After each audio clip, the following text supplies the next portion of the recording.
This is the Fox 5 News Block. And we're following several breaking news stories. We're now learning air traffic controllers at Newark Airport lost radar for 90 seconds early this morning. And Pope Leo XIV celebrating his first Mass as pontiff. His message to the cardinals who voted for him. And good afternoon, I'm Teresa Priola. Welcome to the News Block. We're going to get to those stories shortly, but first, there's been some major first flooding concerns in this area. Let's take a live look outside right now. It seems as though the weather has improved just slightly, not the deluge we were seeing earlier, but let's bring in Liv Johnson for a first look at our forecast. Hey, Liv.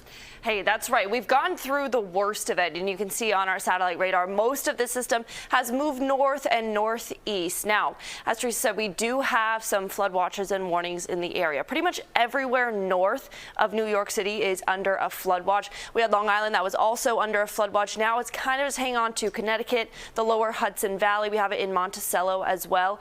But Fairfield, Connecticut is under a flood warning, and that is for the next day or so. So like I said, most of that system has moved along. So we actually have some good things on the way. I still wouldn't really get too far away from your umbrella for the rest of the evening. And late night, we have a couple more just straggling showers out east on Long Island and into Connecticut. That's around midnight. But most of us will be dry going into Saturday and Sunday. And we have beautiful clear skies for our Saturday and Sunday. It's actually a really nice weekend ahead of us. Temperature wise, a lot cooler than yesterday, between about 14 to 25 degrees cooler than just 24 hours ago. That puts us at the mid to upper 50s throughout most of the tri-state. Some of us are in the 60s like Belmar and Long Island.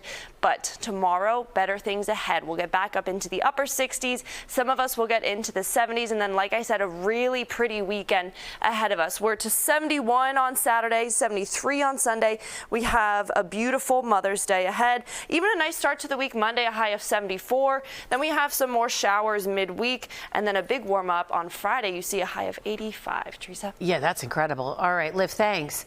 All right, now to that breaking news that we're following out of Newark Airport. Air traffic controllers losing radar for 90 seconds early this morning. What's worse, this marks the second time this issue has occurred in just 2 weeks. Let's get out to Meredith Gorman, who's live in Newark Airport. Meredith, have things improved there?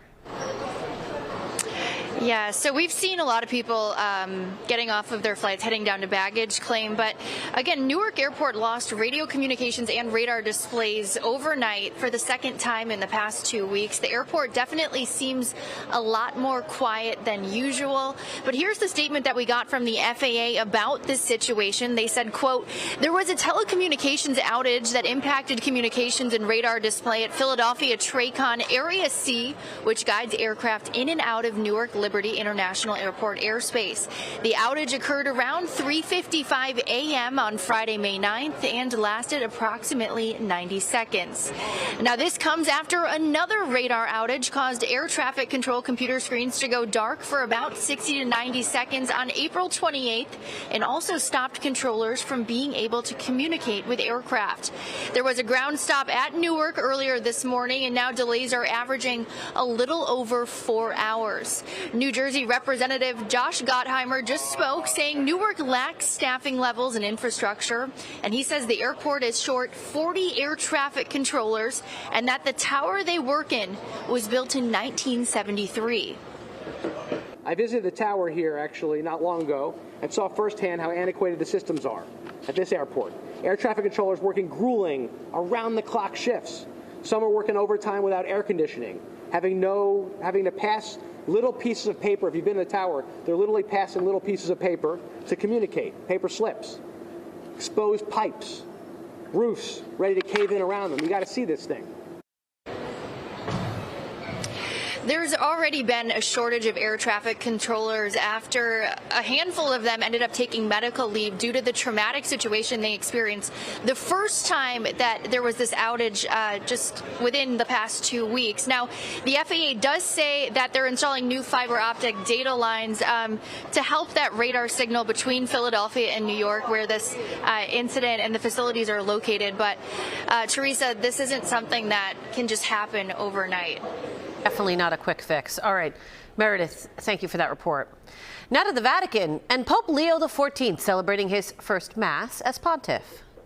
My brother cardinals, as we celebrate this morning, I invite you to recognize the marvels that the Lord has done. For many, that's the first time hearing the Pope speak English. He went back to speaking in Italian. Pope Leo says the role of pontiff is a cross to bear, but also a blessing. In a call reminiscent of the priorities of his predecessor, he said the Catholic Church must press ahead with its missionary outreach in the far corners of the globe. The first American-born Pope making those remarks at the Sistine Chapel in front of the cardinals who elected him. Meantime, those cardinals facing the media today. I really think that we were not simply counting on the forces that were within that room. We were remembering that it's the Holy Spirit who brings the church together. And it's the Holy Spirit who makes reconciliation possible. And it's the Holy Spirit who calls forth and indicates. And so we just needed to be sensitive to that. All right, following developing news, jury selection now postponed until next week in Sean Diddy Combs' federal sex crimes trial. The last part of jury selection will start 8:30 Monday morning. The defense said the juror strikeout process would not last more than 20 minutes, but prosecutors are arguing that could avalanche and take hours, therefore delaying opening statements and witness testimony. One of those early witnesses is Cassie Ventura. The goal is to complete jury selection with 12 seated, 6 alternates, and 3 extras before 9 a.m. Monday morning, with opening statements and that witness testimony rolling on right after. Mayor Eric Adams is in Washington, D.C., where he's meeting with Donald Trump right about now. According to the mayor's office, the two leaders will discuss, quote, New York City priorities. We're keeping a close eye on the meeting, and we will bring you the latest updates later on in the 5 o'clock news. Breaking news from Columbia University. 65 students there have been suspended following pro-Palestinian demonstrations earlier this week. Police are saying nearly 80 protesters were arrested Wednesday during the demonstrations. Those arrested were taken in by police for processing and charged with criminal trespassing. Witnesses say the demonstrators forced their way into the library on Wednesday afternoon. And more breaking news. A Tufts University student being detained in a Louisiana immigration center for more than 6 weeks has been released. The federal judge said that she can remain free pending a final decision on her claim that she's been illegally detained. Her lawyers say her detention is a violation of her constitutional rights. Now, Ozturk is her last name. She's from Turkey. She was arrested in March. The Department of Homeland Security says she engaged in activities in support of Hamas. And we'll be right back right after this. Stay with us.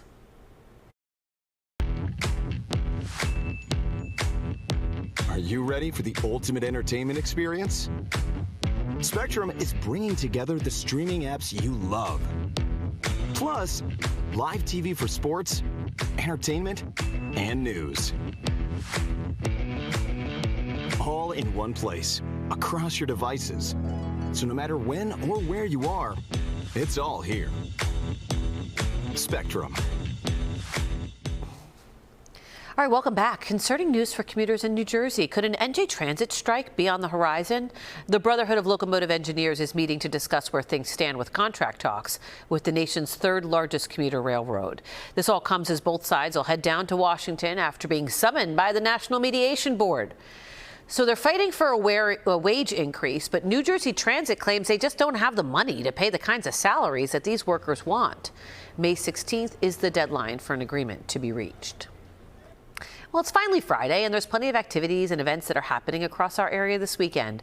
Fox 5's Ryan Christopher has a preview. They not like us. They not like us. They not like us. They not like us. They not like us. They not like us. Kendrick Lamar and SZA take over MetLife Stadium for the Grand National Tour in New Jersey. Driving,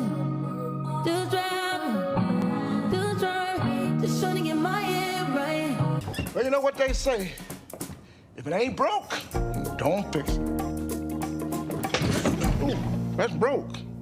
I gotta fix it. Give Mom the gift of laughs this Mother's Day weekend as funny man George Wallace takes the stage at NJ-PAC on Sunday with 2 shows. We can't just let them win. Mayday's working on a plan to kill extremist commanders. If you want to fight, then let's fight together.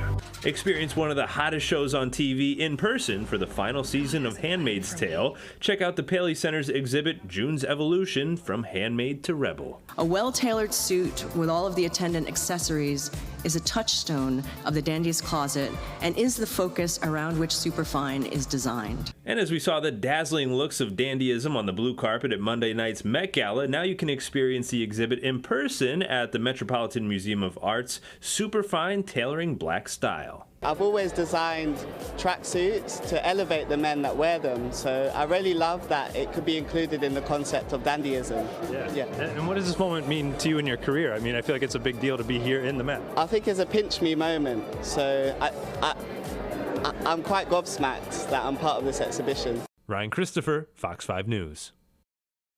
All right, let's bring in Liv for a look at the forecast. I've actually quite enjoyed the rain the last couple of days because my allergies have been killing me. That's true. But I am looking forward to some sun this weekend.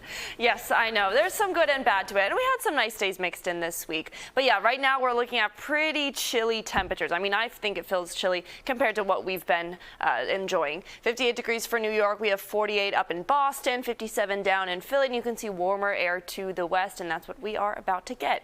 Wind speeds aren't too bad right now, 5 to 15 miles per hour throughout the tri-state. No wind gusts, but that is going to change tomorrow. Even though we have a beautiful weekend ahead of us with nice temperatures and a lot of sunshine tomorrow, we will see some more breezy conditions, wind gusts between 25 to 30 miles per hour at their peak. So this area of low pressure still hanging on. It's been giving us problems for days, but now we have some high pressure that's going to move in, and that's what's going to give us clear skies for the next few days. Saturday, Sunday, and Monday all looking good and pretty warm as well. Now we still have a chance of seeing a little bit more rainfall. It's really just a drizzle for most of the tri-state area moving forward, but it's a little more for areas out east like East Hampton, up in Hartford, another inch or so that we can expect, and that's why we have flood watches and warnings for a lot of areas north of New York City. Lows tonight, 51 degrees in New York. We have 49 out on Long Island, same thing up in Hartford, 48 for the Hudson Valley, 49 down the shore, all of us very close to each other. And then tomorrow, nice and warm, pretty average for this time of year, mid to upper 60s, 68 if you're out east on Long Island. We have 71 for New York City. 72 for Newark and Trent, 68 up in Poughkeepsie. Hang on to those nice temperatures for a few days. A beautiful Mother's Day. You can make plans outside before some showers return mid next week. Teresa. All right, Liv, thank you so much. And that's your news block for now. I'm Teresa Friolo. Thanks for joining us. Tune into the 5 o'clock news on Fox 5 and right here on Fox Local for all the day's news as it develops. Have a great weekend.